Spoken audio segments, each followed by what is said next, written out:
This lawsuit is shocking. When did this start, and how did you discover this was happening? It started way back in early May, believe it or not, more than 2 months ago. And some people started contacting us saying they sent their Bitcoin in, and why didn't I send them twice as much back? And they said that they saw it on a featured YouTube video for them to watch where they were coming from.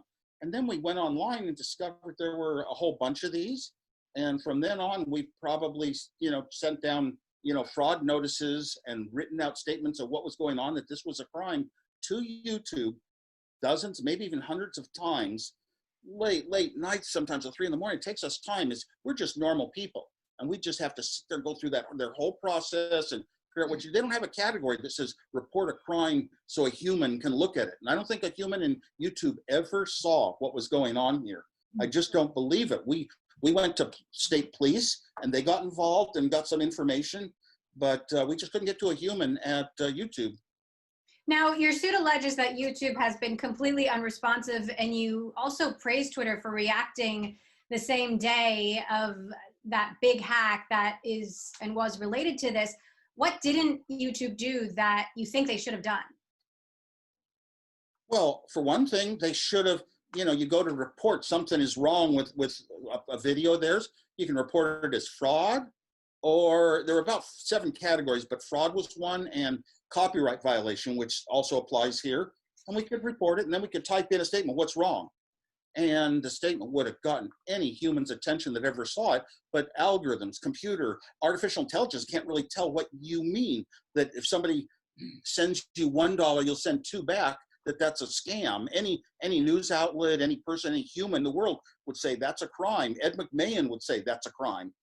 So they just never got to a human was the problem, and we couldn't get a response from them. And I don't like to try to pull strings and go around things the way normal average people can't. So every day for the last over 2 months, it's been up there. The scams have been up there on YouTube. We did get a statement from YouTube on this. They say they take account security very seriously, automatically protect users and notify them when they detect suspicious activity, have policies against impersonation and scams. Did you ever reach out to the CEO of YouTube, Susan Wojcicki, or somebody else in leadership?